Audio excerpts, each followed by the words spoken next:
In order to reset your age group bracket in Roblox, there's a couple of things you need to know and have to do.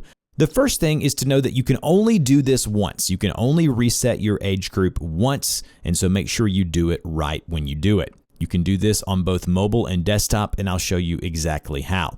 Here we are on my iPhone on the mobile version of Roblox. You want to tap the More icon in the lower right-hand corner to open up the options. Once you're here, scroll down to where you see Settings, it's the gear icon, and then go to Account Info at the very top.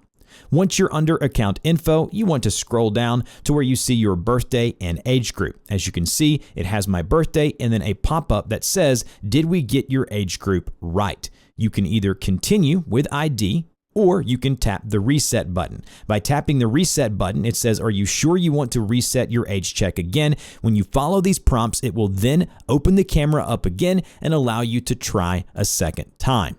When you hit continue, it resets your age group and you have a button that says continue with camera. What you want to do now is exactly what you did last time. Go to continue with camera, allow it access to your camera, go ahead and let it verify with your camera what your age is. Just know once you do this, this is the last time you can reset it.